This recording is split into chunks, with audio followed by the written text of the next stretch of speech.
Hello, everybody, and welcome to the Baka podcast.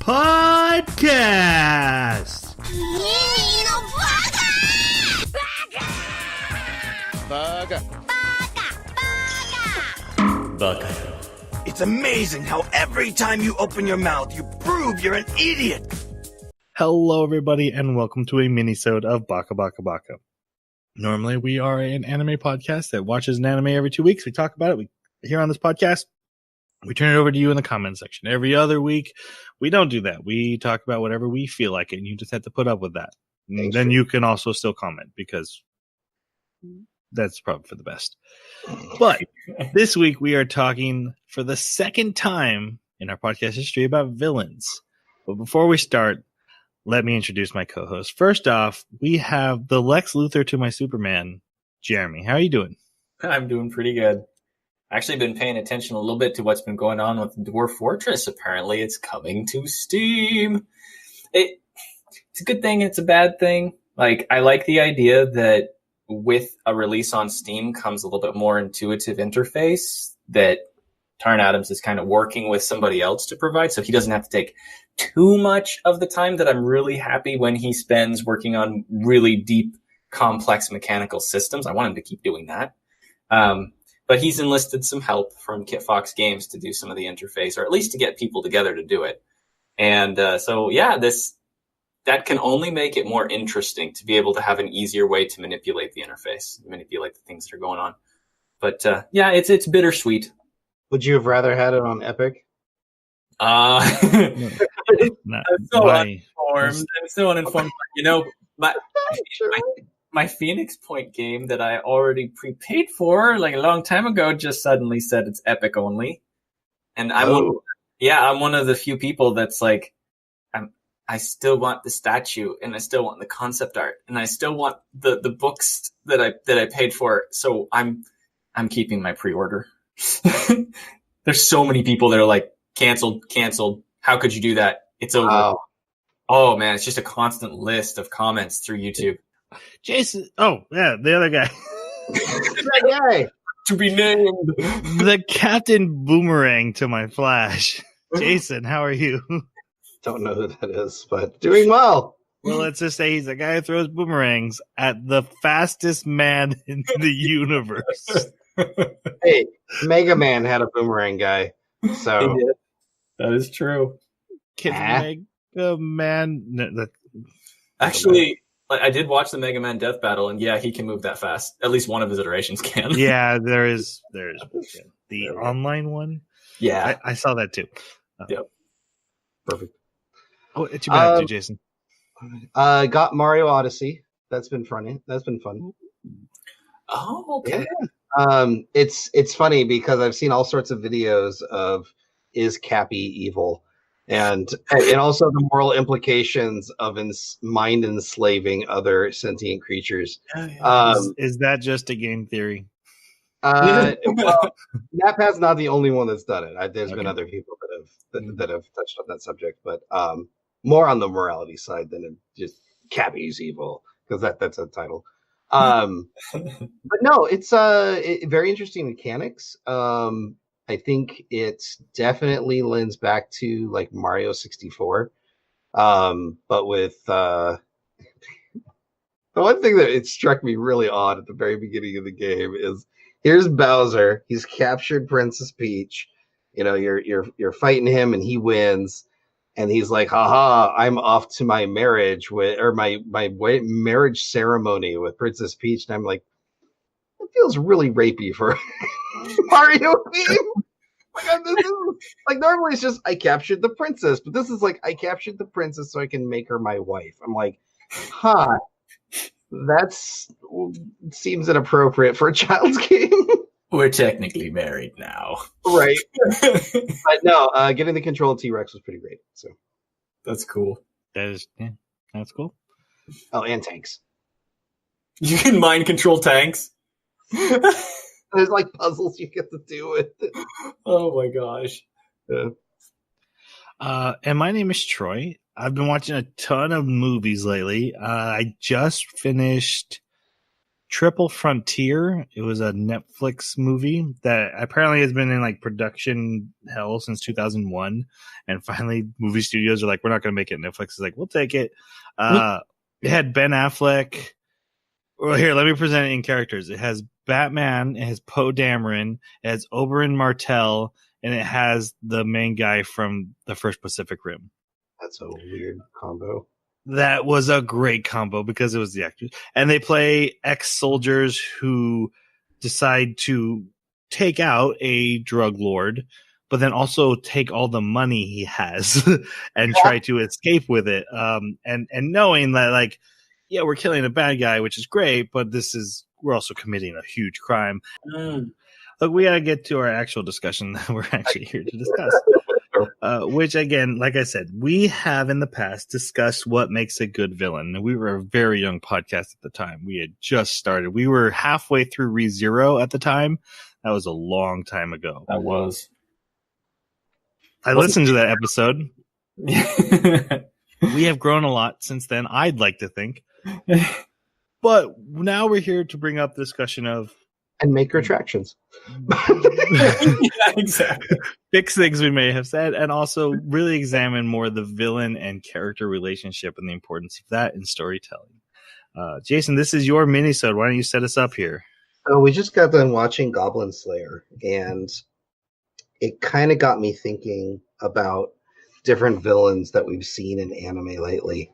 And another one that kind of pops out at me as far as actually on the opposite end of the spectrum was Release the Spice. I think a likable hero is just as important as a not necessarily hateable villain, but justifiably rooting against villain, and also an interesting villain that has good chemistry with the hero. Goblin Slayer specifically doesn't have a like one person villain. It just has this like force of nature, but his relationship with it is so outstandingly written that it makes it not just believable, but enjoyable to watch how he interacts with it, overcomes it, and defeats it. In Release the Spice, the bad guy is so bad.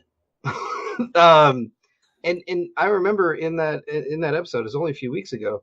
Well, I guess a couple months ago. That was my favorite character. But the thing is that she just didn't. She had no chemistry with the heroes whatsoever. Right. It wasn't until like late into the story they're like, here's a flashback to show you that this villain's been connected to this hero in this way the whole time. And you're like, but I don't care about that because you didn't make anybody else care about that. Right, exactly.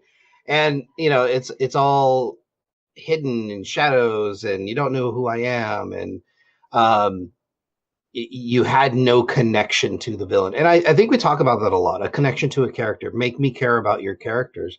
I think it's just as important to do that with your villains. And so what did you guys think? So one I kind of wanted to pull out, we actually talked about it in our last villain one, and we said he's a bad villain, but there's only after the first season, is Shigaraki, the guy with hands, in My Hero Academia. And we had only like seen him for a couple episodes at the time, but now 3 seasons have gone by, and spoilers, we now understand his connection to our hero Deku, and that they are both connected to this legacy that is being passed on, and the legacy of the villain and legacy of the hero, and they both carry that legacy forward, but they're also tied together. That was the villain's master plan, right? Like, yeah, he took that hero's granddaughter and made them a supervillain. Yahoo! And how they're both striving for the very same thing, to live up to the legacy of that. So to me, the best villains when dealing with connecting with heroes is they're either the same as the hero, right? Like they both want the same thing, but on different sides, like two sides of the same coin, or they are the anti of everything the hero is. The Joker is a great one for Batman. Batman is like, with fear and strength, I can make any enemy do what I want. And Joker's like, no, you can't. You literally can't beat me that way. And there's nothing you can do to me, and I won't get rid of you. So this is forever. Have fun. And I think that's what makes the Joker so interesting, is that he's anti everything Batman believes in and wants and can deal with. This one's tough. This one's tough for me because I agree with everything you guys have said so far, with like the fact that, yeah, a villain definitely has to be very important. But at the same time, what constitutes a villain is very elastic to me. Like you mentioned with the Goblin Slayer anime that we just watched, the villain is basically the aggregate force of goblins. As a concept, these creatures are horrible. They're villainous. And the relationship that he has with defeating something so heinous is really interesting. But I think it was very much the development of him as a character and portraying him interestingly that kind of, for me at least, won me over for that character. The villains as goblins were just kind of there to set the scene and make a setting and always be an omnipresent issue. So let me interject a little bit though. Let's say the goblins were no more dangerous than what we see in Overlord. Yeah, I totally agree. These goblins looked like they behaved like demons. They seemed like a real threat. Right. So I think my point is that the way these villains or force of nature was written has a strong connection to how the hero's story is told. What do you think? It raises stakes. Absolutely. Like, it raises stakes and shows the seriousness of what Goblin Slayer, for instance, is dealing with. But alternatively to like the force of nature concept, where you can have them raise the stakes like that, you can also have one that's almost kind of aloof, like in Konosuba, right? The Devil King, who is officially the villain of the Konosuba series, but we never get to see him, aside from Troy's possible theory. It's the bald guy in the guild. Maybe. But there is some dispute as to whether the guy is even really that villainous, or maybe he's justified in his role and in his dispute with other towns. And so, like, we don't even really know that villain, yet we all loved Konosuba and we really enjoyed the characters and the things that they went through. And there was no interplay between the main villain and the main hero. And Konosuba was a comedy. Yeah, it's true, but there was still a villain. Like, there's always got to be conflict in order for there to be a story. Otherwise, you're just like following somebody around through whatever. They have no conflict, so it's not an interesting story. But I really felt like I was just following this group of people around doing really dumb things. In Konosuba? Yeah. No, he's sent to that world. Look, when you die in the real world, we don't have enough heroes in this other world, so we reincarnate you to go take on the Demon King. Yeah. That's your whole life goal. Or they never even go and fight him. Or maybe he hangs out in their guild every day. They're, if I remember correctly, they're fighting as minions, but that's about where it stops, right? And each minion is even very questioned as far as whether they're as morally evil as they're reputed to be. Yeah, but the ghost of the castle was pretty amazing. Oh yeah, no, the scenes were absolutely. I love that series. That's a great series. But I'm kind of trying to pick a little bit at the idea of just what kind of relation is there a formula and what kind of relationship you could have. I know, Troy, you mentioned two possible ones, that they either agree or that they're complete opposites. But I wonder if you have really good writing, if you can make anything work. Yeah, I mean, because what's the point of an antagonist, right? If the point of your story is to have a character go through an arc, complete it, profess a theme to your audience, your antagonist is there as the obstacle they have to get through. So for Goblin Slayer, that it's a mechanic, right? That he has to face because he believes he's the only one who has to face it, and then because that mechanic exists, he can learn other people care. Mm-hmm. With like My Hero Academia, we don't know how that's going to play out. They haven't really come into conflict, but we can see that because they have opposing ideals but are working towards similar goals, that eventually one's going to have to went out. We see that in Naruto all the time, right? Talk no jutsu. I have to convince you my way is right. Right. Forgot about Talk no Jutsu. Trigun. Again, another one I said was a bad villain, which I've kind of reevaluated. Knives has the very opposite philosophy of Vash, and for Vash to defeat him, he not only has to just beat him, he has to hold to his philosophy to do so, which it puts Vash's philosophy to the ultimate test, then thus helping him reach his conclusion. I think as long as your antagonistic force serves that purpose, it's fine. But I do think the more interconnected and tied to your character it is, especially with their theme, the better storytelling it is. But it doesn't. It's not necessarily needed.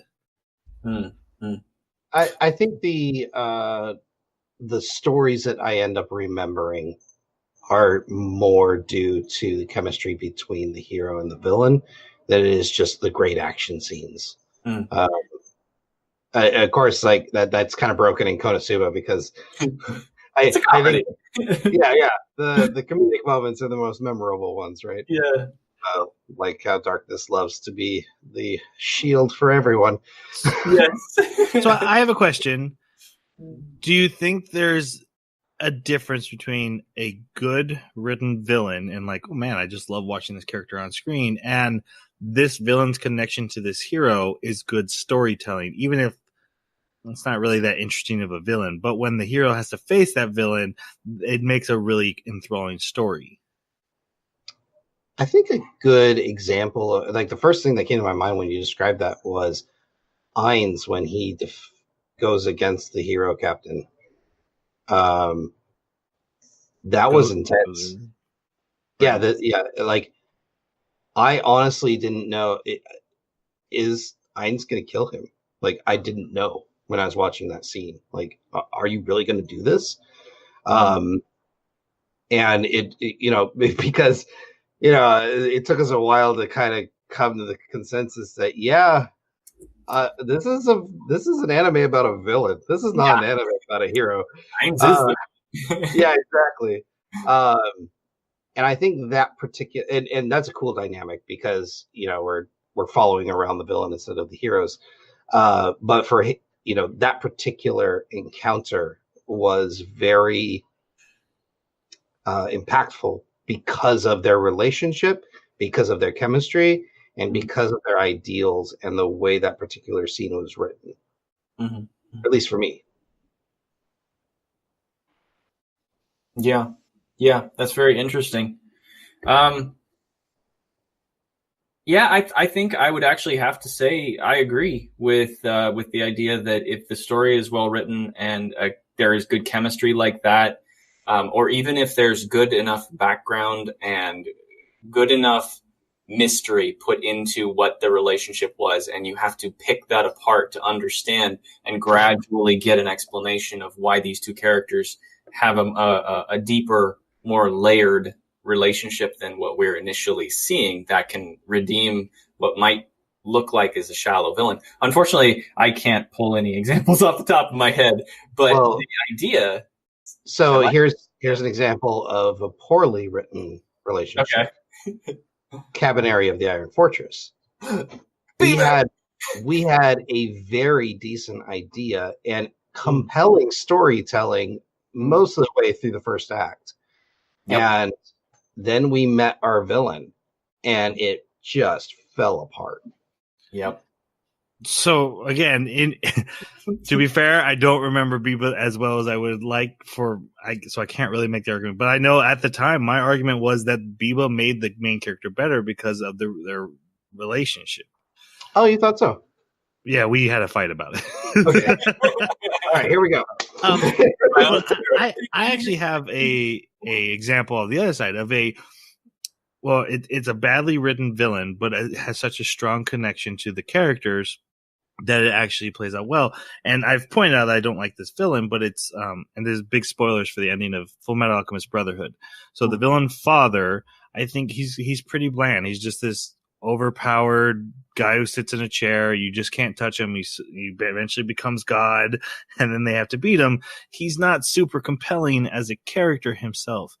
His connection to the Elric brothers is fascinating though, because we find out he is basically a creature brought to life through the science of alchemy, right? He's the monster in a flask that was brought to life. And then he is now using that science that created him to try to become God, take over nature itself. Whereas our main characters are created by nature, they're humans, or by God, if you want to say, and they use science to manipulate the world. But they also then try to overwrite nature and paid the price for it. So they have a connection to both what he wants to do. They had the same goal and realized it was bad, but they have opposite origins. He's from science taking over nature. They're from nature trying to control science. And that dichotomy of that's what they have to face is super interesting.